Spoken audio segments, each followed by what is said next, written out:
Hopefully the connection will stay good. Okay, we're live. Hi, this is William Ramsey. Welcome to William Ramsey Investigates. On today's show, I have a very special guest. His name is Robert, or goes by Roberto Marshall.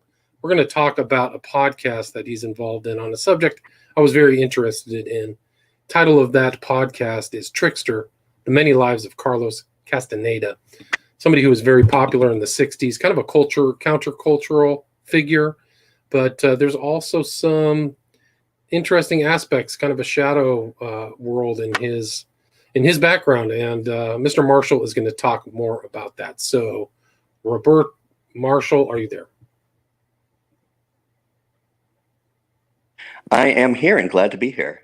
Awesome. Well, thanks for agreeing to the interview. For people who may not have heard your name or this project, can you talk about your background and what led you to compile all of this audio together in this podcast, Trickster? Sure.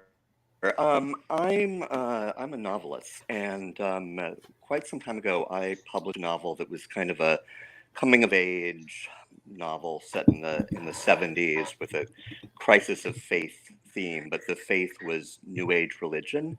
And the name Carlos Castaneda just came up a lot. And I had read his books when I was a kid. And when it came out, my agent suggested that I write a little article about whatever happened to Carlos Castaneda. And I started looking into it and just went down a rabbit hole, which hopefully I'm about to emerge from. My biography of Castaneda is coming out next fall from University of California Press. Cool. Congratulations. What's the title of that book? Carlos Castaneda, American Trickster. And I should say from the start that I'm the co-producer of the podcast Trickster, but the director of it is Frank Horton. So okay, cool. I need to give him due credit for that. Okay, I apologize for that. Can you talk about, so you got into Carlos Castaneda. Maybe the simple question is, who was Carlos Castaneda? Sure. Well, just to start with, Carlos began to rise to fame in 1968 with the publishing of a book called The Teachings of Don Juan, a Yaqui Way of Knowledge. And at the time, Carlos was actually a dropout from the University of California graduate program in anthropology. And this book very quickly became, at the time they called them underground bestsellers. Then it quickly became an overground bestseller. And in it, he told the story of how he had met a shaman, Don Juan, in the Sonoran Desert, who had introduced him to 3 psychedelics, to datura, to mushrooms, and to peyote, and even more importantly, to an entire way of seeing the universe that had supposedly never before been revealed to a Westerner, so-called Westerner. And for about 5 years, these books went pretty much unquestioned, at least publicly, within academia and in the mainstream media. He was lavishly praised by pretty much everyone, New York Times, Harper's, you name it. By the mid-70s, some doubts began to appear. In the end, it turns out basically absolutely everything was made up. They were novels that he managed to pass off as anthropology, but he was never really publicly taken down in the way that, say, somebody like James Fry, who wrote A Million Little Pieces, was by Oprah. And Carlos's books continue to sell well.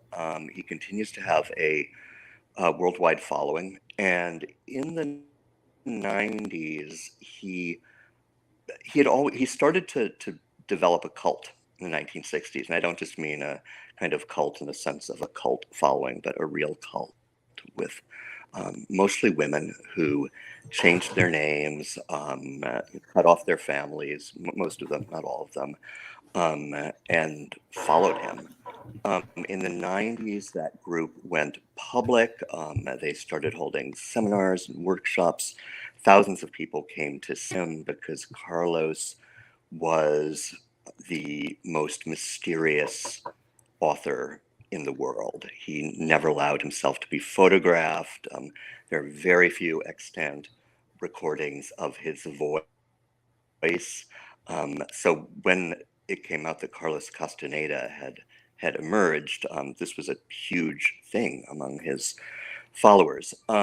He told his followers that they would, if they had enough will and they practiced something called tensegrity, which he claimed was a movement technique that had been passed down by 25 generations of Toltec shamans, that they would be able to make a leap into another dimension and they would not have to die. When Carlos died in 1998 from liver cancer, yeah, five of these women disappeared, and the remains of one of them, Nuri Alexander, was later found in Right. Death She was Valley. found in Death Valley, right? And that kind of So is that's just the beginning of who right. Carlos That's was. the beginning. Right. That's the beginning of the story. But he, even on his current Amazon page, it's a fake picture of him. So he engendered this kind of mysterious kind of element about his care, about his outward authorship. But he really was a, was it anthropology student at UCLA, correct? Absolutely. And in a certain sense, he was a real anthropologist. He studied anthropology when it came to a very narrow field of anthropology. He actually knew a great deal. He knew everything that he needed to know to pull off what I think is certainly up there with the Piltdown Man as the greatest hoax in the history of anthropology, and probably the greatest literary hoax ever. Because one thing that distinguished Carlos from other cult leaders and hoaxers was that he was brilliant, and at his best, he was a very good writer. His cult, I call it a culture cult, because you had to be pretty highly educated and well read and smart. He wasn't. He At the end he loosened things up, but he wasn't just taking anybody there. Right. And just to go back to your question, Carlos was a great storyteller, and he knew how to get people to go along with those stories and then repeat those stories, and those became part of the public record. And so one of the great challenges in writing this biography was to sift through kind of countless fantasy stories that he had made up. To begin with, his name, his real name is Carlos Castaneda. Every single thing that people thought they knew about him was not true. Wow, it's really incredible. He's from, like, he claimed he was from Brazil, but he was really from Peru. He had a different last name. So he really just created this whole, he was like the really kind of an American huckster who came and started a whole new identity, right? Yeah, I think of him as a huckster of, both Americas. Because one thing that he did figure out pretty fast was that he could say almost anything. This is in the 60s and early 70s in California, about what was going on south of the Rio Grande, and gringos believed it all. And he knew, as good con men do, what people wanted to hear and what the society wanted to hear at the moment. And it was a time when there was a huge revaluation of traditional, white North American attitudes towards indigenous people, and an attempt to come to terms with some of the horrific history. And rather than making people deal with, the horrible reality of it, he gave them this magical fantasy Indian who would lead them, to other realms and other and other realities.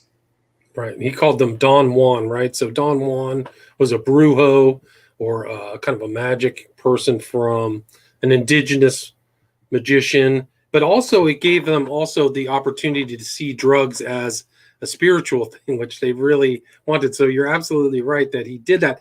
And the intro, I mean, the chapter one had so many famous names and famous people who were influenced by Castaneda. Can you talk about that? Absolutely. I mean, everyone was interested, or people. Joni Mitchell named an album after him. Don Juan's "Reckless Daughter." Marvin Gaye was a big fan. Oliver Stone was a huge fan. The Eagles, and all kinds of novelists were into him. And people in the arts tended to be very drawn to these books. I think in part because Carlos, when he was back in Peru, he was an art student, and a lot of his appeal was that he wrote about these things with that knowledge. So yeah, the first person who really called him out was Joyce Carol Oates in a 1973 letter in the New York Times, where she wrote, "Oh, I don't know, am I the only one who thinks these books are actually novels?" And other people had had their doubts, but what Carlos knew was that when you get a consensus of people going along with something, and when they have a kind of emotional investment in a belief, whether it's Santa Claus or whether it's Donald Trump, because it's really the same principles that are at work. And when all of the people who are around them also believe the same thing, it becomes very hard for people to say they were wrong or Right. To step go against the outside grain, go of against the that. grain, And the right? Yeah. same kind yeah, we're conformist animals. And Carlos, before studying anthropology, when he was an undergraduate, studied psychology. He took one class specifically in manipulation of behavioral manipulation of people living in group situations. And what he went on to do in the cult was really to just apply the same kind of maneuvers that he had used to get his PhD at UCLA and to get published by University of California Press, which also happens to be my publisher. So God bless him. Yeah, he knew that people come to their beliefs not through reason, but through emotion. And there's a vast body of psychological experimentation that backs that up. And Carlos studied it. And he implemented it. And can you talk about how he put together this group you call a cult, and what were its central ideas? You know, the thing with the cult is, as far as I know, it always starts with one person, with one leader and one follower, and that started really almost the same time that he began working on his first book, and that was in 1960, and it stayed very small at first. But I think the key things that Carlos Carlos lived in fantasy, and he needed other people to join that fantasy with him. And that's one way of looking at what cults really are. And there's also, of course, the ego reinforcement and the narcissism, because there's something that happens at the very beginning of the teachings of Don Juan that's kind of extraordinary that no one noticed, which is that Don Juan, who is the brujo, as you said, and most people called him a shaman, even though Carlos actually didn't use that word for him. The brujo, the sorcerer, says to Carlos, "It's been revealed to me that you are the chosen one." Now, I normally kind of a lot of alarm bells should sort of go Right. off when somebody is saying, that they are the chosen one. But Carlos was such an artful writer. that he kind of weaves this in, as he weaves in also, and this, I think this is the first time I've spoken on air about this, that he's a disciple of the devil. He's a diablero. The Don Juan is a diablero, which is, it's a kind of brujo who gains his powers from devil worship.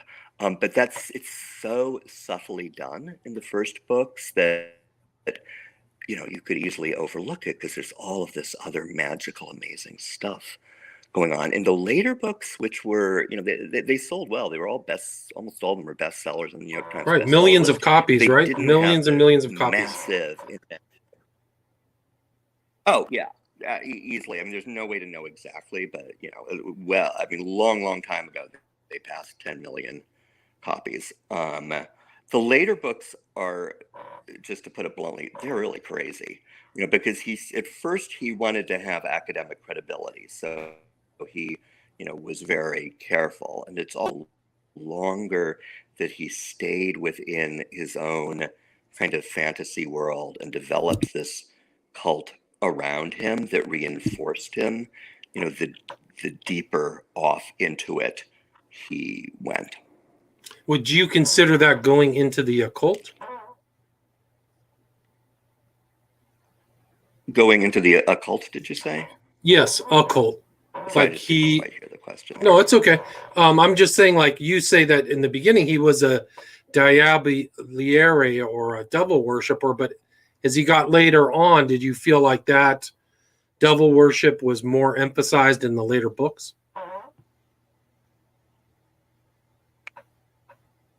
Yeah, I think that what happens is this. I think that at the beginning, it's one of many ideas that he's playing around with. Carlos was very hostile, with some good reason, toward Christianity, especially toward the Catholic Church, and that goes into issues in his childhood in Peru, and also the probability that he was a crypto Jew, that he was descended from the secret Jews of Peru.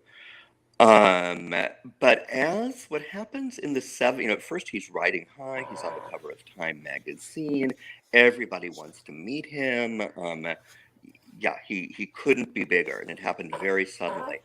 But then in the late 70s, once some of his his vast plagiarism began to be revealed, people at UCLA whose respect he actually always really wanted very deeply began to avoid him and shun him.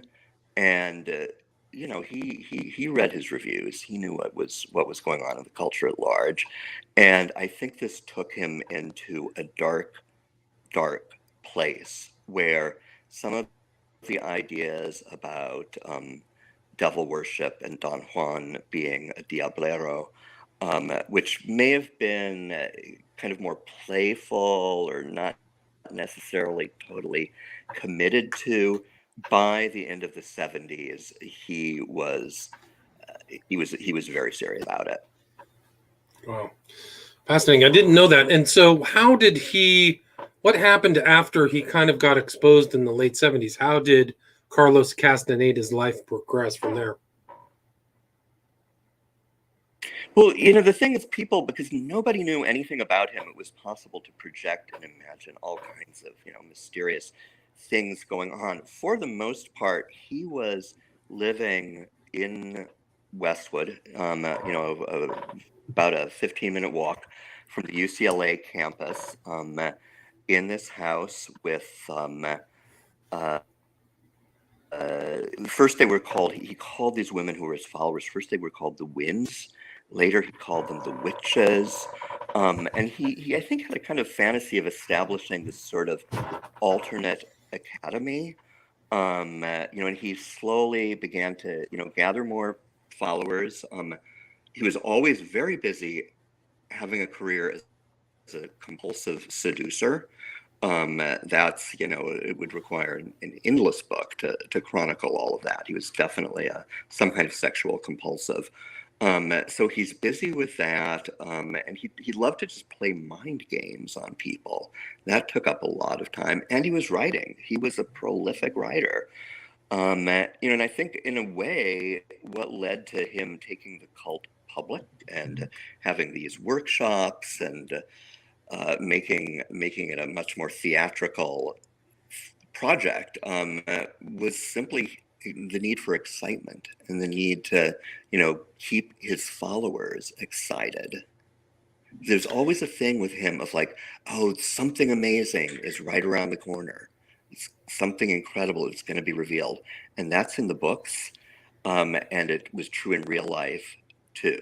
Because somebody new would be brought into the group and it would be you. You are the magical one. You have the special energy, and you are going to take us to, he would call it, the second attention was often what he called it, which just meant another world. But he never defines just what it is, this amazing thing that they're going to reach. And what were the doctrines of tensegrity?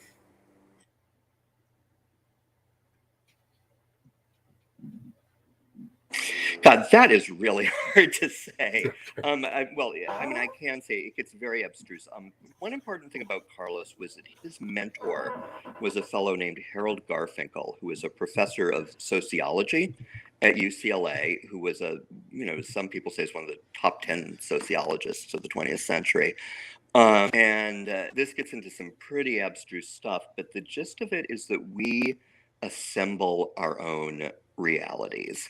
One of the central tenets of Don Juan, of the shaman of Castaneda, and of his mentor Garfinkel is that reality is an agreed upon description. In other words, you can look at a house from a certain angle, describe it one way. I'll look at it from another way and describe it a different way. Both of those things are valid, but when we can agree upon how to describe it, that's what most people consider reality, which is true enough, for the nation state. There's no United States if people don't agree that there is. There's no money if people don't agree that money is real. Carlos, though, took that to be also about the physical world, that there are no rocks or trees or buildings without that. And this does get around to tensegrity, because the idea, and it's totally wacky basically, is that through doing these movements, you will assemble your perceptions of reality differently and thus enter another world. If you listen to the recordings, watch the videos of tensegrity, or read anything about it, it's just endlessly complicated. And that's another thing that some cult leaders like to do, is just give some people task absolutely be completed, and that will exhaust it. Bluntly, it's all crap, because they were claiming this was stuff that was handed down, from Right. That came out of this shamanic background. Oh, we lost him. I guess we lost him right there. Let's see. Carlos Castaneda. It's one of the interesting things, if you guys are listening, if you want to go to the podcast, Trickster, The Many Lives of Carlos Castaneda, you can see that he was influenced by Aldous Huxley and the Doors of Perception. So he integrated some of that stuff into tensegrity. And he was an interesting guy. Came from Peru, and these books are all over the place. Very influential in the 60s. I think it was George Lucas who said that the dynamic between Obi-Wan and Luke Skywalker was the dynamic between Carlos Castaneda and Don Juan, the so-called Brujo. But that part of actual Mexico, my understanding is that it had all kinds of weird cults and all kinds of strange occultism and things like that, going way back to the Spanish conquest, is my understanding of all that stuff. But we'll see if Mr. Marshall's going to make it back here or not. I'm not sure. But the Trickster, The Many Lives of Carlos Castaneda, you can get that on iTunes. You can get it on. Are you back? Still there? Hello? Yeah, it's okay. I kept talking. Yeah, I kept talking the whole time. So you Oh, kind of okay. Yeah, I blacked lost you. out at. Yeah, it's okay. You backed out right there, kind of at tensegrity. So leading up, so this is a serial womanizer as well, and it leads up. So he has these girls, the witches, and he passes away in 1998. What happens next? Well, they start, tensegrity really starts taking off in 1990, and it's just one of those things that, they start with a few workshops, it gets bigger and bigger and bigger. More and more people are drawn in, they're making, Carlos was never motivated by profit, but he was supporting so many women that, they needed money for it. So by 1995, it's, a very big thing. And increasingly in these workshops, Carlos talks about taking the leap. We're all going to take the leap together. Now, if you've read the books, you'll remember at the end of book 4, Carlos himself takes the leap, which is literally, or the character Carlos does. And that means that he jumps off a cliff. And instead of, it's to show his complete faith in the teachings of Don Juan. And because he has gone through this great sorceric apprenticeship, instead of dying, he does not. He actually wakes up in Westwood, and so you didn't really need too much to know that what he was talking about was that they would do something similar and that they would do it together. Also, he starts becoming ill. Carlos, like many people of this ilk, taught that illness was just a failure of the will. It was kind of in line with the whole kind of set of teachings going back to Christian Science. He's not a big believer in science, in real science at all. So it was impossible for them to admit he might be very seriously ill, and it turned out that that he had liver cancer. But this had to be kept from the followers, and I think that very late in the game were they able to even admit it to themselves at all, because it went straight against their most central kinds of beliefs, which had to do with, which was, first of all, that Castaneda was not going to die. He was going to turn into a ball of light and ascend into the heavens. That was, that was one of the teachings at that point. But yeah, he wanted people to go with him. And that's, basically cult leaders do not like to be alone. And Right. Sounds like it can Marshall happen that Applewhite. they do not.